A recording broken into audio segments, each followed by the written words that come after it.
Hi, everyone. I'm Kerry Cassidy from Project Camelot, and I am here today with Paladin from the White Hats Reports. And obviously, he's been on my show a few other times. And if you're not familiar with him, I'm going to ask him to introduce himself.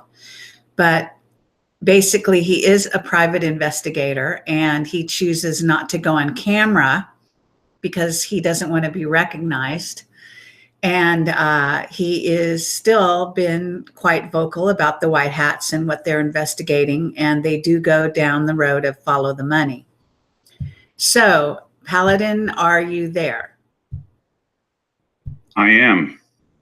Okay, great. And so, if you would not mind introducing yourself a bit more than I just did, and just explain why we're here to talk about this, because this is kind of a preliminary interview that is going to, in theory, lead the direction to the next interview and kind of fill in the blanks. Okay. Sure. Well, as you know, I'm camera shy, so that's another reason why I don't like to be on camera. So really? you mentioned that, but anyway, let's see, licensed private investigator for 30 years, have done private work for the government, for some government agencies. I did backgrounds for law enforcement agency in the Southern California area for, I don't know, about 8 years, had a contract. Have done work that included litigation support for both criminal attorneys and civil attorneys. Have done a lot of investment fraud, and then the normal surveillance and tracing and asset searches and those kinds of things. And before that, well, I have an accounting degree, a BS in accounting, and I worked in the corporate industry for about 5 years as an internal auditor, an audit manager, and then a financial manager of a facility within a big corporation. So will that cover it tonight? Yeah, I think that's a good background. So tonight we are here, as I say, as kind of a preliminary interview in readiness for what's coming. So do you want to kind of launch into that? Sure. And you and I have talked about this a lot more in private than we have in the interviews, but we've talked about the trading programs. We've been aware of them. I've investigated them. We've had a copy of a contract for quite a few years. We've been holding on to it, trying to determine when the best time is to release that contract, knowing all the nuances and sophistication that involves, the mechanisms by which they go through all this is going to be pretty sophisticated and difficult maybe for some people to understand. But anyway, we feel like this is the right time because it really involves a victim who entered into a contract with the Federal Reserve on 2 separate occasions, maybe more. And they performed, the Federal Reserve did not perform, and basically absconded with their money. And when the viewers see the release of the reports next week and the contracts, you're not going to believe the amount of money that we're talking about. Do you want to give people a heads up on the amount of money? Yeah, one of the contracts involves, it's a year contract, meaning that the investment pays out over a year's time, and that's, I believe, 3.1 trillion. The other one that's more recent is done in 2013, and that involves 25,000 trillion or 25 quadrillion. Now, it's interesting how they write the 25,000 trillion in the contract. I guess we're not ready for the term quadrillion, I guess. I don't know. But anyway, so that's what it is. It's 25 quadrillion. Now, when you think about 25 quadrillion, what could you pay for with all that money? I mean, basically the debts of all the governments, the debts, I mean, it would just wipe out the debt on the planet. So that's the severity or the seriousness of the issue. And we have permission from the victim of this theft that we can put these contracts out. And I believe we're also going to have a written statement from him that will also be releasing that just sort of explains basically what happened, because some of the nuances and what he wanted to use the money for, and what he tried to do. And he tried at least twice, and they stole his money, the proceeds. So okay, so but what is his initial investment to get the thing started? Do you remember? Or I believe the initial investment, I'm not sure on the first one. Oh gosh, it might be 500. It might be 500 million or 500 billion. I can't remember which one. I think it's 500 billion in the first one. so is this is a man who is extremely wealthy. I mean, that's like an understatement, right? Yes, I mean he's from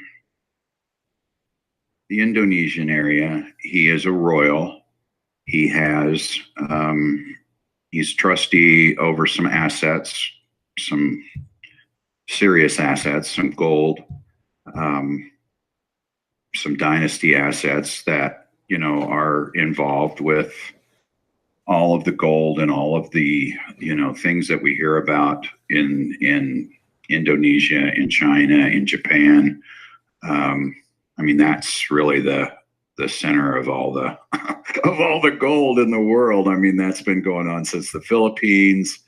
I mean, that's a whole nother show. But he is a royal. He comes from a royal family. He's been entrusted with assets, major assets, and when you're in a situation like that, basically you're responsible for the whole country. It's kind of a little different down there.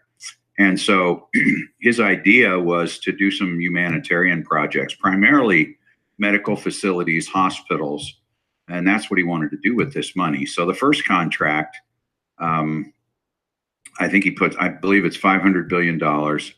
He was essentially not essentially guaranteed, but the returns would have been 3.1 trillion, because they kind of write it in the contract, which everybody's going to read. So everybody can read all this, the terms and everything next week, but basically assures him of no more than 155% per quarter, which is 50% roughly a month, which turns out to be 600% a year, which you take the 500 billion times six, and you're going to get 3 trillion. So that's basically what that one was. Now, I'm not sure about the second one that you're going to see. That's the number where the number 25,000 trillion comes in. And that could be a continuation of their negotiations and him trying to get paid off the first contract, because we all know that they take this money and they trade it, and they can just keep trading it till the numbers are they're just staggering. And of course, all these go off balance sheet, and I go back to, and this will be in the report, I go back and I always, and you and I talk about this frequently, and I bring it up. I'm going to bring it up in just as an illustrating a point, I'm going to bring it up in my report, but it's December of 2014, the Vatican Bank released information that they found they weren't specific about how much, but it was several hundred million euros off balance sheet. And so they weren't as in bad a financial, they weren't in as bad a financial situation as what they originally thought.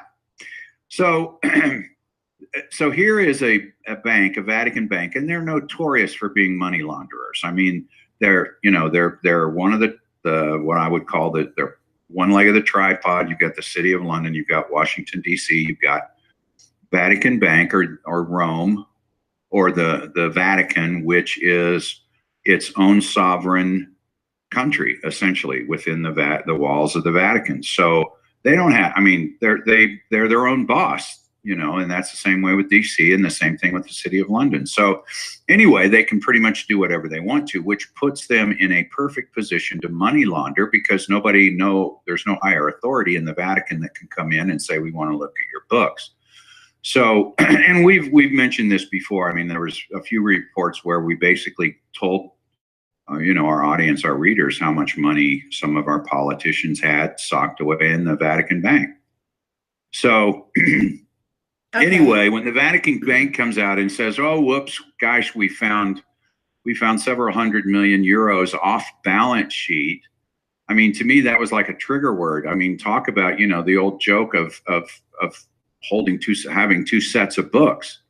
And so, nobody had questioned, well, where, why was it off balance sheet? How does it even get off balance sheet? And then when they bring it back on, being an accountant or any accountant will know everything has to balance. So if you put several hundred billion or million euro on one side of the balance sheet to get it back on the balance sheet, on the real balance sheet, what do you offset? Because you have to do a debit and a credit that equals, so the books will balance. And nobody pursued that either. I mean, it's just astounding to me. So anyway, this is where a lot of those profits, where you're talking about these great big ridiculous numbers, that they go off balance sheet. They're not reported. So nobody knows they're there except the banks. And This is where the trading program money goes, because then it goes there and then they can disperse it, and they don't have to talk about it. They don't have to really account for it to anybody.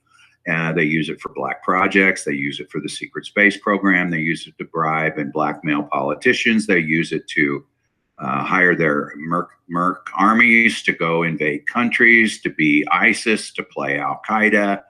I mean, the list is really endless. And I know you and I talk about this quite frequently. And yes, they run the drugs, and yes, they do the child trafficking, and yes, they do all those operations. But if you can sit in a bank and push a button and orchestrate, these interbank trades back and forth between banks, and everybody gets a piece of the pie, and then the pie becomes humongous at the end of the day, and it's all hidden from the public, then you can bring it out and you can build your underground bases, and you can send people, all over the galaxy. I mean, you can just do all kinds of things with it. You don't have to account for it. It's never accounted for. But it's our money. They're stealing it from us because, the Federal Reserve is not part of the government. They're an independent private corporation. They were brought into being in 1913, and I'm going to put in a plug for G. Edward Griffin's book, The Jekyll Island, The Creature from Jekyll Island. If you haven't read it, you should, to understand how that all came about. It's a Rockefeller, Rothschild, Morgan, Warburg banking dynasty family creation. And it's a central bank. When they make all the decisions, policy decisions, they basically make all the decisions. And on the banking system, all the member banks, all the interest rates, they all have to abide by what they determine. And, there's plenty of interviews, which I'm going to include in my report, about Alan Greenspan being interviewed and basically saying, we don't report to anybody. Nobody has oversight over us. So that should really tell you all you need to know. Now you can take out your dollar bill and you can look at the front of it, and across the front it says in big bold letters, Federal Reserve note. And in financial parlance, a note is a debt. It's not cash. They kind of split the difference and call it a currency, which I guess that's fine. But we just trade paper that's debt. And what people don't understand is when they issue money, they charge interest on that money just for us to use it. Okay? I mean, it's not cash. Cash is a different thing. The only thing that's actual true cash are the coins. Okay? Those are the coins. Your nickels, dimes, quarters, pennies, silver dollars, whatever. Those are actual cash. The paper that's out there is a debt. And so what it is the Federal Reserve tells the Treasury, okay, go print X amount of money and put it out into circulation. And by the way, there's an interest rate that you're going to have to pay for the privilege of using the money that we tell you to print. You're going to have to pay us. And the thing of it is, it doesn't cost the Federal Reserve a dime for any of that. So they charge us for the privilege of using the money that they tell us that we have to use. That's what essentially the bottom line to all of it. And nobody understands that. That's what's so frustrating, because they have control over us through that. And they control us by debt. It's the old repo man thing, where if you can't pay your debts, then we come and get your stuff. So this is what it amounts to. And when you have this much power, centralized in one place, these people basically run the world, the surface world. Because if you think about it, the banks, they determine what the interest rates are. And I'm talking about the central bank, the Federal Reserve. And then they can tell their member banks who they're going to loan money to, whether they're going to loan money, how much they're going to loan, what they're going to charge for it. And if you think about it in that regard, it controls the flow of capital. Who gets the money to build the big projects? Who gets the money to, build the roads or build the hospitals or build the, infrastructure for a city? Or who gets to build the real estate? Who gets to do the developing? They're the ones who make the determination who gets that money, because they're the ones who have the money. And they just print it. Taking us off any kind of a standard where it's asset backed, you can just print as much as you want. And what that creates is, all these economists, these theorists, I call them, because that's really what they are, is just a theorist. They talk about all these different things and all these factors that are going to enter into it. And they want to talk about macro and micro, and they want to talk about inflation and deflation. And there's never any deflation. It's always inflation. And it's not really inflation. It's just interest. It's just what makes things go up every year. And then if you go back and you want to go back to the 70s and compare prices to what it was in the 70s, and some places like to do, it was in 1970, it only cost us 49 cents for a dozen eggs, and now it's $4. The difference between the two is not in the value of the eggs. It's in the interest that they've been piling up and piling up and piling up on the money ever since then. So anyway, that's the problem. The Federal Reserve is the problem, and they just need to be gone. They need to be out of our lives. So that's what we're going to do. We're going to release this information, and we're going to implore all of our readers to get this information out far and wide, to try to get it to Trump, to try to get it to Sessions, to try to get it to Christopher Wray, because not only is it a breach of contract, but they have stolen the money. They have absconded with the profits. They enter into an agreement with an investor. The investor puts up the collateral. He puts up the money. They initiate the trading because they control all of it from the bank standpoint. The Federal Reserve controls all of it from that standpoint. They make all the trades. They collect all the profits, and they don't pay him. So it'd be like you giving me money for, however long, and I go invest it and hit the lottery, and I just give you back your principal and don't give you any of the profits, don't share any of the profits, when you and I had an agreement that's what we were going to do. It's clearly theft.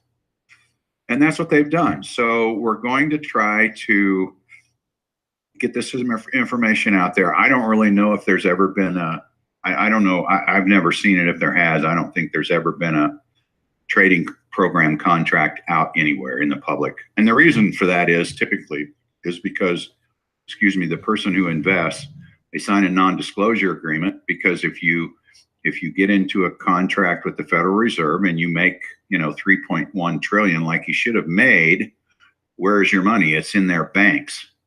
And so they have full enforcement power, because if you start talking about it, or you break any of the elements of the contract and breach the contract, then what are they going to do? Well, they're just going to take the money. They're just going to not give you access to the money. But if they breach their end of the contract, what can you do? There's not a court in the world that's going to give you any satisfaction over those people. So that's the problem. So we've got to go to the top. And we've got to create our own storm. Q talks about the storm that they're creating with the DOJ and the FBI, and that's, they're making progress there. That's all, that stuff is being exposed, and that's a good thing. But those are just the people, the gatekeepers. Those are just the watchers. Those are the ones who protect the people that, need to be taken down on the higher levels. And I know you know all this. So. Oh, well, yeah, but this is for my audience. Listen, what I want to do is kind of backtrack a bit and talk about so that people understand the trading programs are, maybe you can relate it to what was done by that what's his gosh, Lord James? No, the guy who's John, who wrote that book about. Oh, Perkins. Yeah, Perkins. So yeah, Perkins on Economic Hitman. Yeah. Now, if you can explain maybe the trading programs and how John Perkins was kind of dealing with a certain level of things, and where this level comes in on a much higher level, but in a certain sense, there is a lot of relationship because Perkins is also dealing with on the ground the actual relationships and how they go in and they bankrupt a country, for example, by bringing in industry and supposed programs, and then they go bankrupt, then they take them over, and so on. Right. Okay. Yeah. And it's for the funding for the humanitarian projects, and that's basically what Perkins writes about in the Economic Hitman. Right. What Perkins did was he was kind of like the guy on the ground who would go to an undeveloped country, and he would they would determine what they needed. They needed a power plant, or they needed hospitals, or they needed a transportation system. And so he would come in and actually run all the numbers for the project to see how much money they need and how they phase in the projects. And, he would do all that kind of groundwork. And he talks about how he does all this, and this is a big broad overview, but what they basically do is that in the doing of this, they usually have to pay off the local people, the president, or the president-like person of the country, or at least the principality, or whatever the case is. I mean, they're going to have to bribe people to go along with this, to convince the people that live there to go along with this loan. So they get the loan. Now the loan is generated, that's the second half of the issue. That the project is the second half. The first half of the issue is actually generating the money, and they do that through the trading programs. And this is done. For example, you have a hurricane that hits Florida, you have a hurricane that hits Texas, and you need money to rebuild. Well, the programs are the ways in which they raise that money to infuse into an geographic area to get that stuff built. Now, in a normal development type situation, they will go into a third world country with John Perkins, and John Perkins will look around and try to figure out what's the best infrastructure project. Okay, so he does that. So when you consider that he probably puts in more than enough money to finish the project, then he has to add on all the payments and all the bribes to the local official and the national officials to get this done. Okay, so by the time he comes up with a bottom line number, it's too much money. They can't pay it off, and they know this going in. They know they can't pay it off. Okay, but the chieftain is paid off, and the president's paid off, and the local guys are all paid off, so they're all right. It doesn't matter. It's the people. So then when they get the money, of course, then they have to hire all the construction firms and all the contractors to come in and to do the project. They got to build the roads, they got to do the power plant, they got to build the dam, and this takes years. And of course, those people don't have sophisticated machinery and equipment and company in their own country. So who do they get? Well, they get guys like Bechtel and GE and Halliburton and the normal stuff, the usual suspects. Okay, so they're the ones that actually end up getting the money. They're the ones who get the money, and of course, they put in bids. I'm sure there's no competitive bids. I'm sure the bids go out and they get the money. They get the contract automatically, and I'm sure they've got, at least 100% profit margin mixed in there, built in, if not more than that. So the whole thing from the money standpoint is overinflated. All right. So the value of the project is probably really half of what the money is that goes to the project, because there's so much graft and payoff and bribes. And, it's like, what was it, Independence Day, when somebody says, well, you don't think that, because the president says, what's his name? Can't think of his name, but anyway, when he goes to Area 51 and he looks around and he says, how do we pay for all this? And the one guy says, well, you don't think we pay $500 for toilets and $600 for hammers, do you? It's all fluff. It's what you talk about. It's the black budget. It's the secret space program. It's the way they skim off the top everywhere. So anyway, they do it with these projects. So what happens is this country is stuck, or this area of a country is stuck with this debt that they can never pay off. They can never pay it off because it's overvalued to begin with. In other words, you go right. Slow down 1 second. So where does the money, the trading, in other words, the money comes from the trading program, and then ultimately they hire the people that actually run the trading programs, because like Halliburton is owned by, it's owned by the Black Project. So they're really paying themselves in the process. But aside from that, they're also making a profit somehow, a huge profit on a profit on a profit. And that comes from where? Well, there's it's two-pronged approach. I mean, there's a bunch of profits that are made within the trading program itself. But then once you raise the money, because see, when you do a trading program, it's usually you enter into a contract between the investor and the Federal Reserve, and there is a profit breakdown where in the one contract that we have, it says that 60% of the profits that are generated from the trading goes to the investor and 40% goes to the project. Now, so on the project side, let's say the project, they know that they need, let's say, $500 million. So they basically do these interbank trades, which are just trading paper back and forth between the banks. They make, between a point and 3 or 4 points a night on doing this. And so just think of it as two buckets. There's one bucket that's for the project, and there's another bucket for the investor. So when the profits come out, 40% goes to the project bucket and 60% goes to the investor bucket. Okay. Yeah. And once the project bucket gets to be 500 million or whatever the goal is, then the money gets released to the project, okay, to the country. Okay, but it's a loan. You see, it's a loan because you got the cash generated. And they also charge interest in the loan, right? Yes, of course. Well, they don't do anything for free. So there's interest on the loan. Okay, now if they steal but you say the investor is supposed to get 60%, but what my understanding is they phase the investor out very quickly, so that 40% they're supposed to be getting and the 60% the investor gets is actually after a few months, sometimes a year at the most, is no more. The investor is told, okay, that's it. You made your profits, and there's a cap on their profits, right? In the contract. That's correct. Yes. There's a cap on the top end, which is just, it's silly. I mean, and the one that we have, that everybody's going to long after that.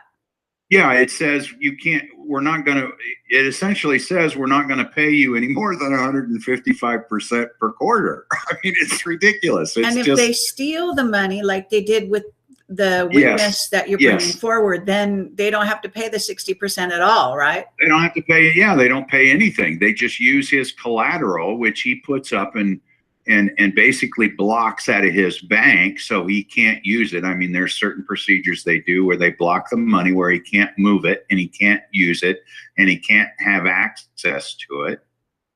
And then they use that as collateral to do the trades. That then they do the interbank trades, and there's a trading bank and there's 2 or 3 banks involved, and they all make a profit, and the traders slow down. And I have to follow this trail so that people understand. The rich person who invests has to be a single person. There's a rule that says they can't come in as a group. It Right. has to be You one can't individual. Yeah, the legal term is you can't aggregate funds, which means you can't take, you and I couldn't go in and put our funds together. I have to have the amount all by myself, or you would have to have the amount all by yourself. Or if we did it secretly, I'd have to give you all my money in your bank account so that it appeared that you had the money. But then they own the banking system, and all they got to do is go back and look, and they would find it. Because So they don't want to mix apples and oranges, and they don't want any witnesses. The next thing that happens, though, isn't it that then the person who has invested their money has no recourse, because even the FBI says there's no such thing as trading programs, right? Yeah, right. Yeah, the FBI, the SEC, they all say, well, those things don't exist. You can't. Top of it, they sign a non-disclosure agreement saying they won't, no matter what happens, they won't have any recourse, right? Right. So this is where it's like a catch-22. Now they've done this. I mean, could you even estimate over history how long these have been going on, and how many, rich people who invested either didn't get any money at all or got a limited amount of money and then got kicked out and had no recourse?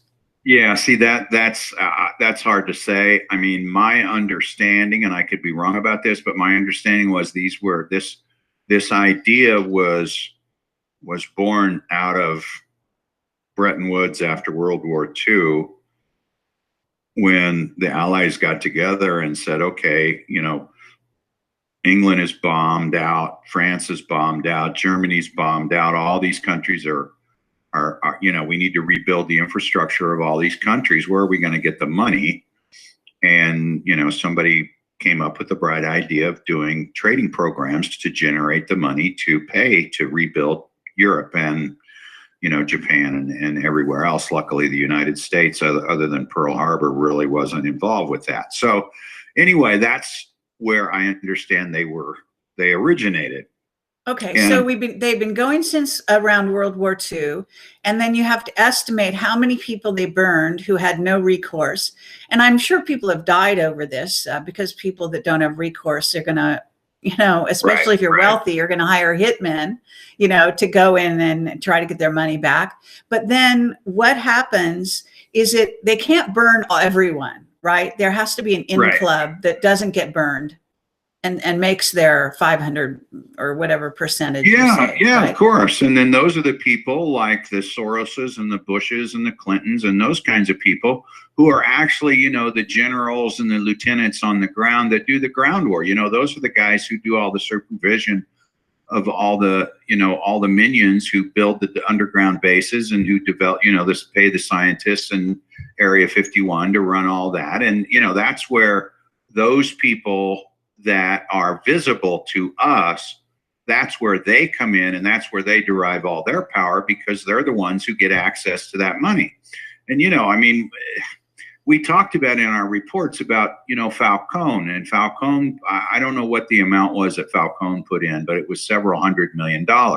And Falcone wanted to rebuild New Orleans after Katrina, and he also wanted to rebuild Miami after their hurricane. And he's a developer. That's what he does.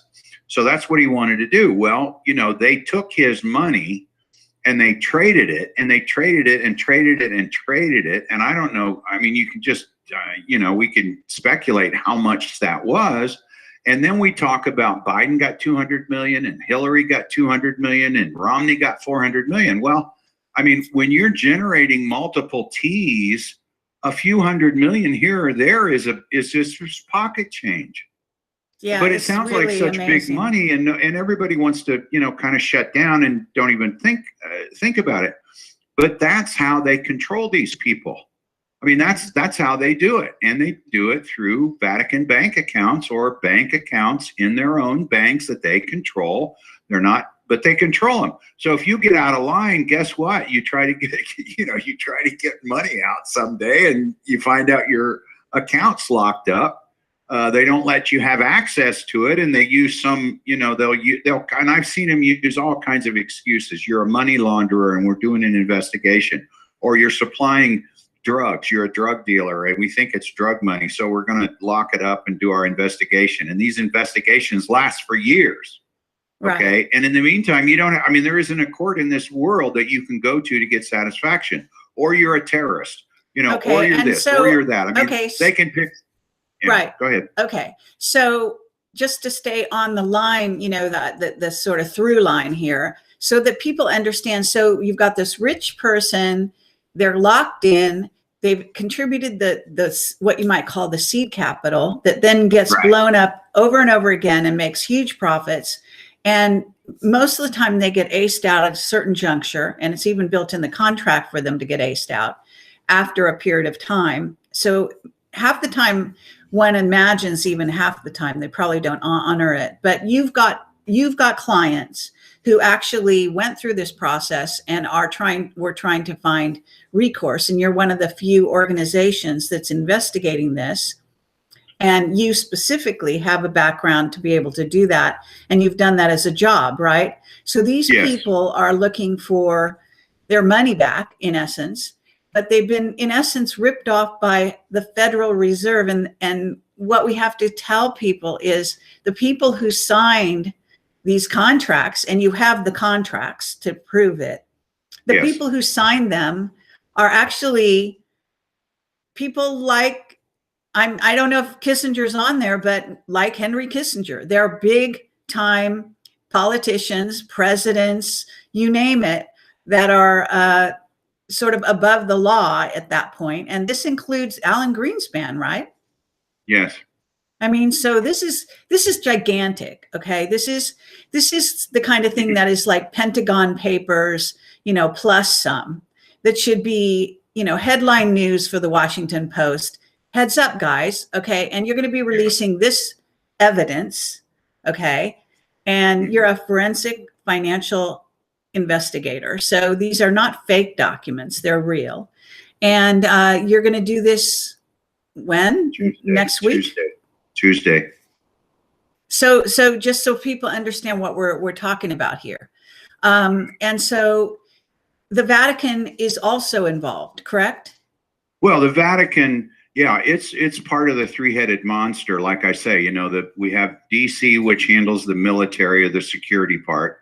We have the City of London, who basically handles the financial part, and then Vatican handles the spiritual part of the whole thing, of the whole fraud. That's, you know, it's worldwide. And so the Vatican Bank, of course, being that the Vatican City is its own sovereign country, if you will, they don't have anybody who do they report to? Nobody. They don't report to anybody. So they can do anything that they want to in their bank, and no bank examiners are going to come in and look at them or audit them or anything, because they don't report to anybody. So that's why the Vatican Bank is a favorite place for the money launderers and for the politicians. And we have some of our reports we have put out that, you know, we've got their bank, we've got how much money, who they are, what their name is, and how much money they've got in the bank. And it seems to me, although I doubt if we could find this, but it seems to me that information was first disclosed in a lawsuit over in Europe. But I haven't been able to get, I've searched, I've scoured, and I haven't been able to get it. But my understanding is that original information came out in a lawsuit that was filed over in Europe. But it was, of course, nobody reported on it here, and I can't find it now. But anyway, that's the case with the Vatican Bank. They just, you know, they're part of the, I mean, you got a set of bankers who basically make their own rules. They run their own banks. They don't report to anybody. I mean, does that not sound like the European Union? You know, you got a bunch of unelected people who are unaccountable they're accountable to nobody. With Rothschild, we understand, at least in name, owns, I don't know, something like 95% of the banks anyway. Right. So the Rothschilds are, you know, up to their, above their neck, involved in all of this. Well, if you go back to Jekyll Island and you see who was at Jekyll Island, because those are the guys who actually wrote up the Federal Reserve Act of 1913, and I know some of the viewers have mentioned that, and they're right on target. It was it was representatives of the Rothschild family, the Rockefeller family, the Morgan family, and the Warburg family. And of course, Warburg is, you know, the I don't know, is that Little Orphan Annie, Daddy Warbucks? Well, that's Warburg, Paul Warburg. I mean, that's what that Daddy Warbucks is based on, is Paul Warburg.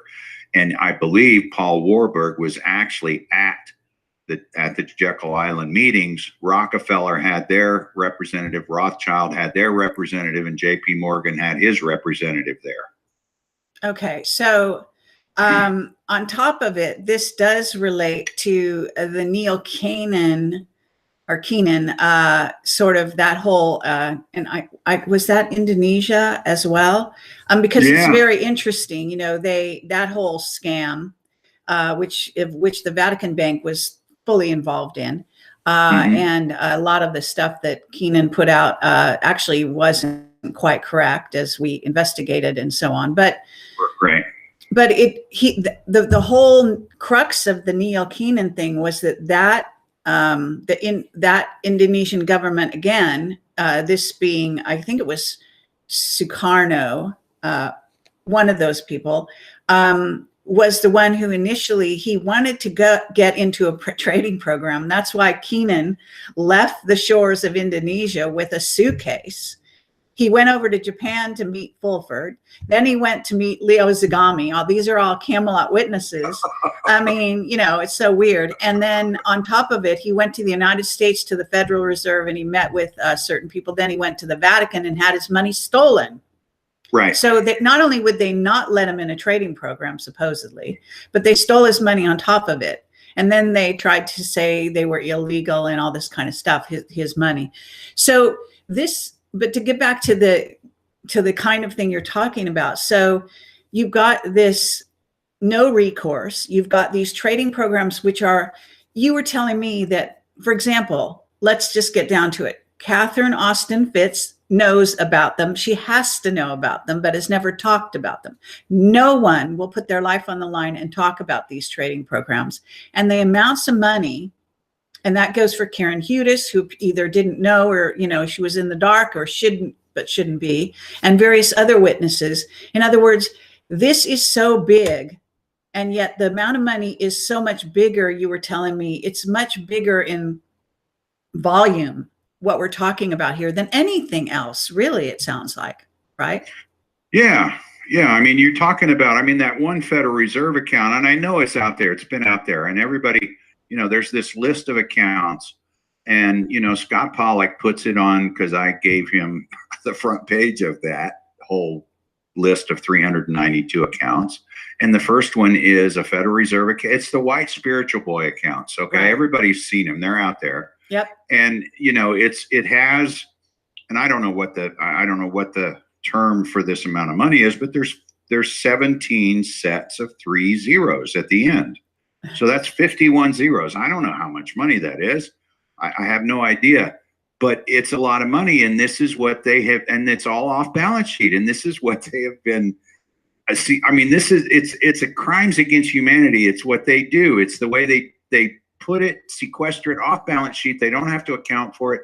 And then they use it to control all of us, every single person on this planet. Right. That's how they do it. And governments, though. This is for sure. Governments. I mean, so yes, governments. We're talking about the people that are involved, though, are very well-known politicians, right? Who've signed their names. So there are people that are at Davos, for example, right? Deciding the economic fate of the world right now, right? Mm-hmm. All of those people, most of them may be even involved in these programs. And then again, it's the rabbit hole of money that goes into the secret space program and makes all of the projects possible. So now tell me something. Is China involved? Because, you know, one time you were saying they only let certain people in. And as we know, they only let individuals in, so they have no recourse. That's part of their deal. But is China been in a trading program or not? What my understanding is, I don't know if they allow Chinese individuals, but I have information that would have been revealed in, oh gosh, I hate to even go here with you, in Report 48, that indicates that Pure Heart was doing trading programs in the Bank of China for 20 some years. There you go. Okay, so now what that could mean is that the Bank of China handles the transactions from a mechanical standpoint, because it has to be done by the bank. And believe me, if they're in any part of the process of a trading program, they are getting a piece of the action. Okay, that's assured. Okay, they're getting a piece of the action. Well, they have their own secret space program. This is why I'm asking. Well, yeah, I mean, but it's communist over there, and I don't really know how it all works. I don't know, how that money flows over there. It could just go to the, to the state, to the government. I mean, there could be a piece of the action, because the secret state is the government. Yeah, exactly. So they don't even bother with a facade. Yeah, it's one and the same there. And so, but yeah, the Bank of China, I mean, they had a trading platform in the Bank of China. I mean, I was just going through some of these documents the other day, and it appears as if they had a Bank of China trading platform that Pure Heart utilized for over 20 years. Yeah. So, and everybody gets a piece. I mean, we'll go back to the original example I was using, where of the one trading contract we have, and you'll see, everybody will see this next week. 40% goes to the project funding, 60% goes to the investor. Of the 60%, the investor gets 60%, the Federal Reserve gets 20%, and the Bank of Indonesia gets 20%. Okay, so in that particular contract, because the Bank of Indonesia participated in having the reserves for the client in their bank, and they must have negotiated that in, they got 20%. But they didn't get paid either.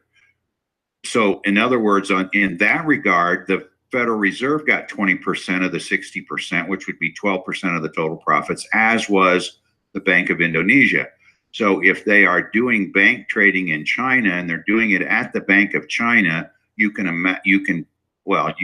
be assured the Bank of China gets a cut of that action. So to answer your question, yes, China was involved. Sure, of course. Exactly. Yes. Okay. Yeah. Let me just put to rest something that's in the chat room, which really is so stupid. It happens a lot of shows. I don't know if this is troll activity. It probably is. But the bottom line is Donald Marshall. Yes, I'm happy to interview him. Let me make a public statement. I'm happy to interview that guy. I know his work. Okay. I've sent him invitations. No answer. If you know him, you want him to come on my show, please, entree. He's welcome. Okay. I have no issue with his work. I think most of it's probably close to truth. Anyway. Okay. Moving on. Okay. So it's just like so many trolls in this fucking world. It's incredible. Okay. So when you're dealing with this and the press is silent, I mean, it's not like this is the first time you've ever talked about it. It's been kind of like building on your site for now several years, right? Yeah. The evidence. Yes. Okay. And you and I have been talking about it. We haven't been able to go into as much detail as you will maybe next week, right? Right. But you have definitely talked about it. And I brought it up in various shows that I do with other people, asked them about it, and they kind of ho-hum, and then they don't really answer the question. So at this point, there must be key financial people. Fulford worked for Forbes magazine. He's supposedly got a financial background. Don't think he's ever mentioned the trading programs, right? Not that I'm aware of.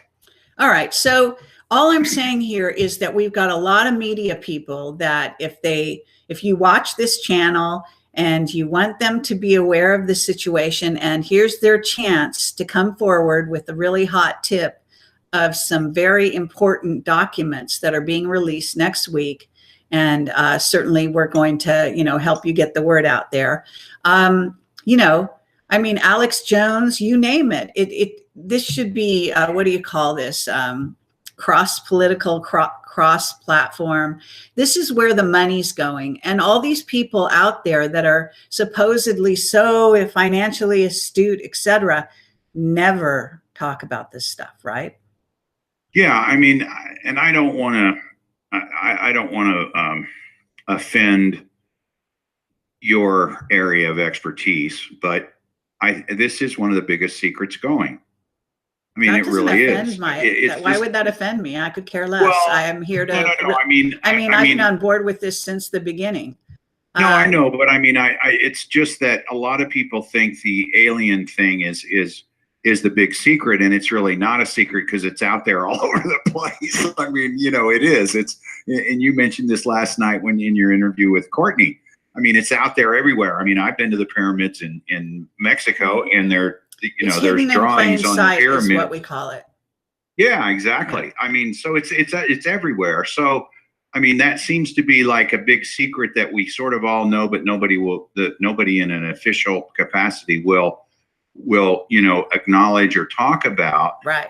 But this is a secret that nobody knows about, that's out there, because there's no evidence of it anywhere. Whereas the aliens, there's evidence everywhere. Okay. Yeah, as you well know. I mean, right. You know, I don't need to tell you this. You already know this, but right. But I think big secret. Okay, and you know, I think, for example, I don't know if you ever tried to get in touch with John Perkins, but it's very likely he knows about them, right? Yeah, it's really hard to say. I mean, they are so secret that I would think he would, but he may not. I don't know. I mean, I would think at some point in time he would have, asked the obvious question, where's the money coming from, But maybe at some point in time, or when he was hired, they explained it to him that, all these countries, they send us money, they all contribute a certain amount of money, and we put it all together. And I mean, I don't know, it's hard to say. I would say Karen Udis, though, of the two of those, I would say Karen Udis might have a better chance of knowing about him than what Perkins would, only because she sort of was in the office, if you will, and Perkins was like a guy that was out in the field. All right. Okay, if that makes any sense. I did ask Karen Udis about that, and people can go back and listen to my interview, and she basically didn't answer the question. And acted naive. Okay, and that Catherine Austin Fitz did acknowledge that something about it, but she didn't go into any detail whatsoever. Well, and has you know what she said? Up. If you remember, she said, well, they're just a little too dangerous for my liking, or something to that effect. Right. Bingo, they are dangerous. You got that right, Right. And so I mean, I want people to know that you and your group are being very brave, just as you were with the Lord Blackheath disclosures about the missing however many trillion. In other words, this 15. is what we're really talking about. We're talking about money that supposedly, people think that the United States is bankrupt or whatever. Right. It's a lie. I mean, this money is being used to basically fund our technology and the incredible surge forward, and to pay for things like a D-Wave machine, so that NASA can have that at their disposal, et cetera, et cetera. Yeah, I think, and the thing of it is, I think with Catherine Austin Fitz, I mean, she probably is aware of them, and she.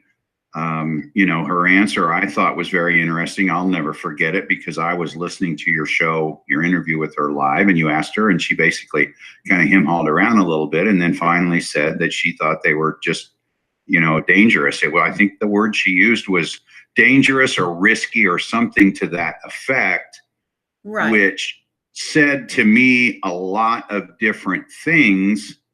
Because if you enter into one of those with them and they actually pay you, you are now one of them, to where you are beholden to them because your money is in their bank. And if you get out of line in any way, shape, or form, they just lock it up and you don't have access to it. And that could be devastating based on, what you're trying to do with the money and all that stuff. And one thing I wanted to interject here, you mentioned about, you know, sometimes you're just given one shot and you go in and you make a bunch of money and you're told that's it, which is true. And from what I've been told, and of course, I've never been in this position to where I go to these guys after I do a trading program with them and I've got all these multiple trillions and I don't know what to do with them. But I understand there is an account that they, and you're going to love this name, but they call it an evergreen account, where you just, you know, you put your money there and you get a certain amount of return on a monthly basis, and it's pretty high, you know, like maybe 5 or 10% a month, which, you know, is pretty good money. But anyway, they call it an evergreen account.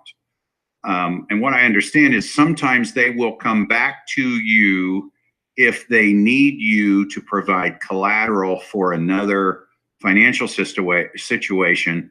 But in most cases, you're just a one and done type of person if you're a person like the client that we're talking about. Now, if your name is Bush and Rockefeller or somebody like that, then you probably can get in.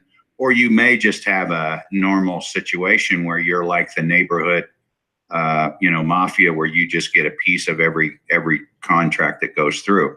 And, you know, when you think about these kinds of numbers and you're talking about 0.25% or 0.5% of, you know, $25,000 trillion, I mean, how much is that? Billions? I mean, it's big numbers, you know? Right. And they're numbers that people can't conceive of. That's why this is all going to be very difficult for people to swallow, because they're going to see these numbers and they're just going to say, oh, well, that's just ridiculous. I mean, they're going to reject it out of hand and say, well, this can't be possible. Well, I got news for you. It's possible, and it's probable, and it's actually real. And, you know, we're going to get attacked on, oh, these are fake, these are counterfeit, these are forgeries. You know, we're going to get all those kinds of things. I know we are. And that's fine. I mean, but they speak for themselves. And there's going to be a certain element of readers that are going to be sitting there and they're going to say, finally, after 20 years, we've got now confirmation that these are real. Because and there that the is FBI, among other things, has been lying to you. I mean, you know, that's only, you know, part of the iceberg, so to speak. You know, well, and let's get into that for a minute, because that's where, I mean, that's how I got introduced to these. And I think on the last show, I talked about my very first clients that were from New Zealand who invested $500,000. And to a certain degree, knowingly or unknowingly, and I don't know which it is, but the law enforcement agencies, primarily FBI, only because this usually becomes a federal thing because of the fact that it's across state lines. So you get the wire, you know, you get the wire fraud and the mail fraud and all that kind of stuff. You know, if you use the mail, you use email, or you use your telephone to discuss crime, that is mail fraud and wire fraud. Okay. So that gets then the feds involved. All right. So typically they're the ones who investigate this. And the problem is that they don't know. They look at this and by the way that the people who are trying to aggregate the money together to be able to go to, you know, somebody to invest, because you have to have the money first. You can't try to find a trader over in Europe or wherever you're looking and say, okay, well, I think I'm going to be able to get 100 million. Can you get me into a program? Well, the trader, if he takes you serious, he's going to say, well, you get your 100 million and then come see me. Okay. And the bottom line investment, the least you can do is 100 million. Isn't that right? Oh, it used to be. It could be more than that now, but it used to be 100 million. And another thing that I want to say, because I have a deep source that tells me that the CIA are basically the go-betweens in this. Oh my gosh! Yeah, that's what I was going to get to. So anyway, what happens is what the people who are trying then to get, and see what they do, they try to get it around that aggregation problem by trying to form a corporation or trying to form a trust or trying to form some sort of an entity that has the appearance of a single entity, okay, to get around the aggregation. So you have to understand they've got to raise the money before they can actually go talk turkey. So that means that the person who is trying to raise the money to get in a program has to give a potential investor information about what it is they're going to get. Okay. Now, the mistake they typically make is, well, it's assured, it's a prime bank. They have all these different names: high yield trading, prime bank guarantees. They have all these different names for it. And what happens is that they start telling people, okay, well, we can pay you 50% a month. It's guaranteed. It's this, it's that, it's this, it's that. Okay. So when the FBI comes in and shuts it down, what they do is they point to the contract and said, well, you can't guarantee any returns on the investment. That you can't, that they pick out certain things and they point to that and say, CCC, it's a Ponzi, or it's not real because you can't guarantee this. And they will point to one or two particular things in the person's pitch to get investors in and say, see, it's a fraud because you can't ever guarantee that money. Okay.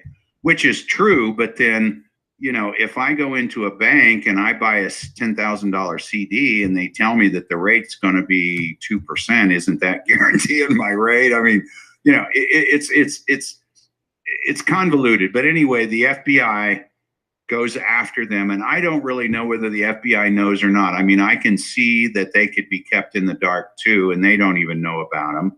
I would think the guys at the higher levels may know, but the field agents and the special agents in charge who run some of the offices probably have no clue about it. Now, while we're in that subject, there are two types of people in that arena. There are people that I believe are well-meaning people who are actually trying to get into a trading program and make some money for people. Okay.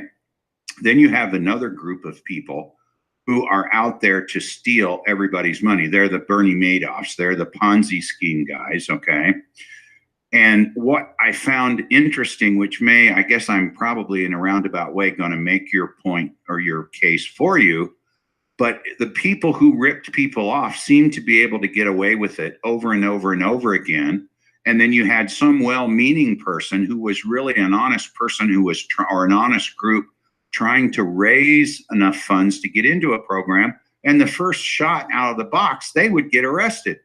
But you'd hear about these other people who would run, and they always have names. They always come up with a name for whatever it is, for the project, and it's always a catchy name like the Prosperity Fund Incorporated or whatever it is. Okay. So so the guys who rip people off, they would set up a fund and they'd run it for 2 years, and then it would collapse. And then they would start another fund with a different name and do the same thing and take investors' money. And whenever I had cases or investigations in those scams, because they were scams and they were set up as scams from the beginning, invariably it always came back to somebody who was a CIA guy. Right. I mean, they're involved everywhere. And so anyway, most of the time, in most of even the legitimate ones, there's a CIA person involved somewhere because they have to, because of the shadow government and Bush, they have to be there to just oversee everything and make sure, who's doing what and all this kind of stuff. I mean, it's always CIA. The CIA is yes. To confirm what you were saying, yes. And I know that from personal experience because every time I got involved in a case, there was invariably somewhere along the line, I would come across somebody that was in the CIA. Well, according to one of my sources, I know someone has told me he was one of the guys. So he did that. So anyway, now we've been going for a while, and we had agreed ahead of time that we're going to keep this short because the big, announcement and everything that goes with it is going to be next week. So what I want to do here, and I think we've given enough background that if someone is intelligent, they can go to your website and perhaps you can tell them which of your reports, because they have these white hat reports, and I put the link, your actual URL, which is white hats with an S, reports with an S, right? .com, is that correct?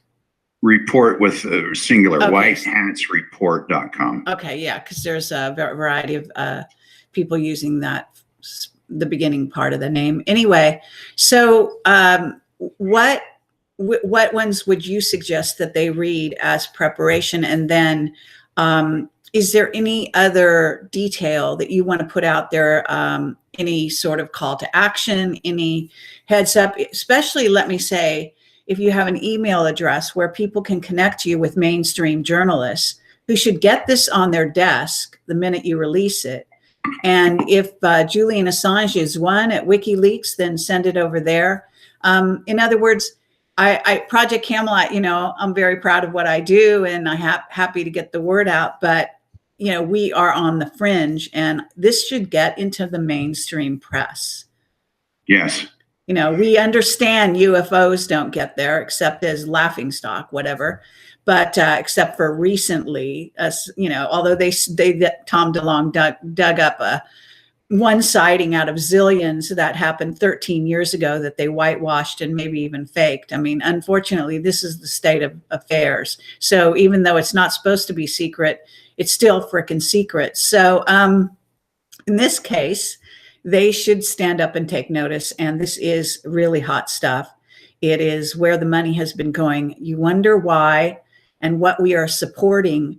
You wonder if there is a secret space program. This is probably all the information you need. So where do you want people to go? How do you want them to contact you if they know someone, especially if they know a journalist, and especially a financial journalist?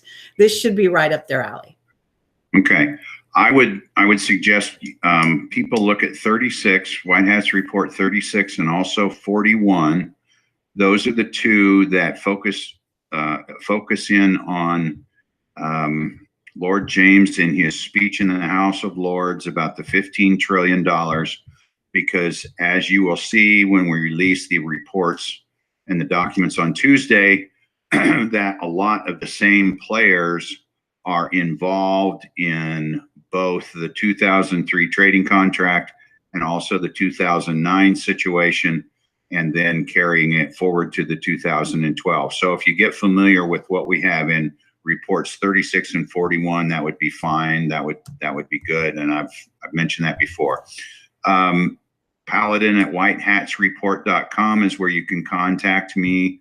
There's a About Us section on the website where it's got, kind of gives you an explanation of how we started.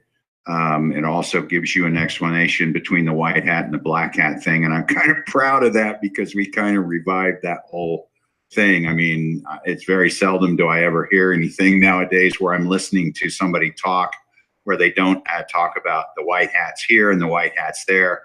And, those of us sort of in the intel business know, the spook business know that, that's how you determine if somebody's a good guy or a bad guy, by a white or black hat, because just because they're in the FBI, the CIA, or any other agency, that they're not all good, nor are they all bad.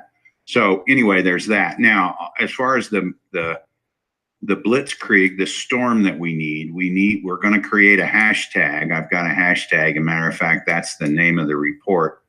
It's going to be hashtag arrest the Fed.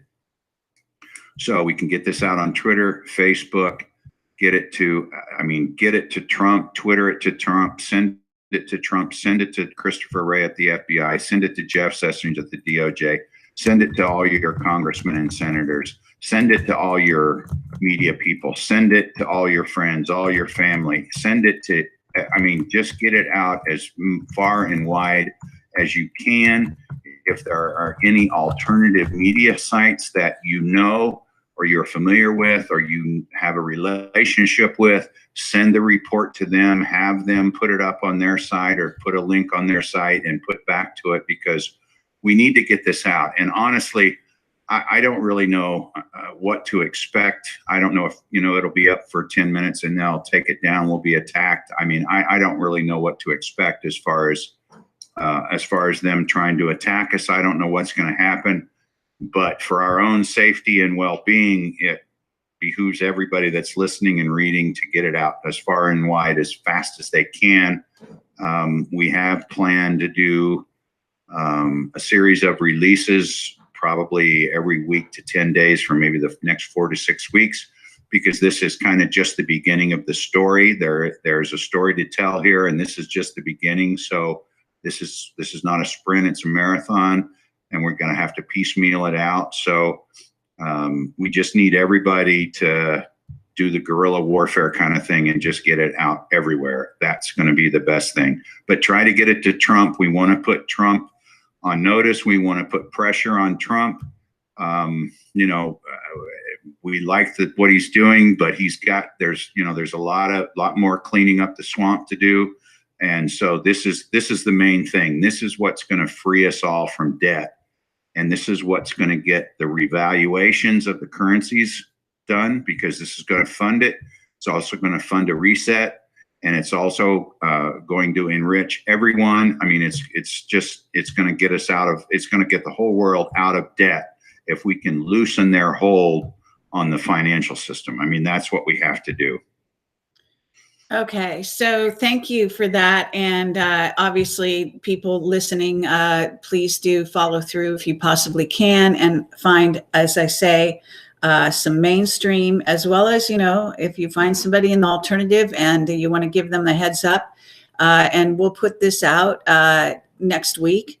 And so you can look at the projectcamelot.tv website as well if you forget, what the situation is, etc. Paladin does do a blog on my website on projectcamelot.tv, projectcamelotportal.com, projectcamelot.org. Some of our URLs are blocked in some countries, so we have 3 of them. They all go to the same website. But basically, we will also be highlighting and putting links over to the report, etc., when it comes out. So you can also go there. But I encourage you to go to his URL, which is, again, whitehats.report.com. So, well, thank you, Paladin. I think, we put it out there. We'll just have to wait and see what happens. Yeah. Yeah. I think we'll be able to gauge it after the first couple of weeks. And, if things go well, we'll make some progress. And hopefully then with each following report, we'll already have sort of an infrastructure or a system in place. As soon as that new report comes out, we can make it go viral and make it go everywhere. Because, what we're hearing is China is now involved because some of the assets that were put up by the client for this trading program were Chinese assets or connected to the Chinese. And the Chinese are like, well, we're supposed to be paid for this. So it's going to come at Trump at some point in time. And I think that if we, on our side of the Pacific, can get him involved with Sessions and with Ray, and get some progress made on this, we can probably make a deal where China will allow us to keep some of the money. They're going to want most of it back, but if we get a quadrillion and they get the 24th quad, the other 24 quad. I think 1 quadrillion would pretty much pay the debt off and do the infrastructure and build a wall and all the stuff that Trump wants to do and get us all out of debt. And maybe we wouldn't have to pay income taxes for 10 or 20 years. Okay, so, but that's just based on the China. I mean, your client, wait. Your client is not Chinese, however. No, he's Indonesian. Okay. He's Indonesian. And so you have more than one client on this issue, right? No, not on this one. This one is just okay. There's just the one. But he is the assets that he is in charge of relate to the Chinese, and that will be we'll be putting that stuff out in the future, right. And that will so everybody will understand how China ties into it. But China is sort of in an indirect way the injured party too. And if he goes to China, because as we were talking about earlier in the broadcast, you don't really have any recourse. Well, you go to a country like China, okay, there may be your recourse, and they, may be in a position to do something to help the client get his money back, and it may not be on the best of terms. if Trump is not able to do something, or the law enforcement, the FBI, the DOJ is not able to do something, it could become a very bad situation, as you can imagine. So I think if we start putting pressure on Trump from our side, we might be able to get this resolved. But I think in the resolving of it, we're going to have to do something about the Federal Reserve and the central banking system at least in the United States, if not the world. All right. Okay. Well, extremely ambitious, but you've got the evidence to prove it. So thanks everyone for listening. Thanks, Paladin, for putting yourself on the line, and your white hats as well. All of the white hats who have contributed to this and made this possible. And we'll have to stand by and wait for your report next week, and we'll put it out at the minute that we get it. Okay, good. And hopefully if you'll have me back, we can maybe talk about some more things next week if things go. I've got you down on Thursday night at 7 p.m. for next week. So that's the night we're going to be talking about this. Okay. So, yeah. All right. Thank you very much for allowing me this time to put this information out. It's much appreciated by me and the whole team. Absolutely. Our pleasure. Okay. Well, you take care, and please, everyone, do your bit. And if you do know people who are, mainstream journalists, again, this needs to get to the highest level. This needs to get out there and not be buried like everything else always gets buried. Okay. So thank you for your participation and your interest. All right. Take care and good night. Good night. Bye-bye. All right. So thanks everyone for watching as usual. And we are going to be doing more broadcasts obviously next week. Have a great weekend. And like I say, Paladin will be back with his report. I think his report comes out on Tuesday. We'll put it out there. We'll Twitter it. Subscribe to my Twitter, which is basically Project Camelot. So Twitter is just Project Camelot.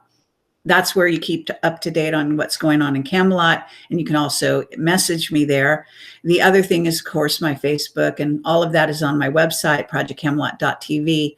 And Paladin is, I believe the White Hats also have a Twitter account. So you go to their website and look for the Twitter as well, so you can stay up to date there. So thanks for watching as usual, and have a great weekend. Take care. Bye-bye.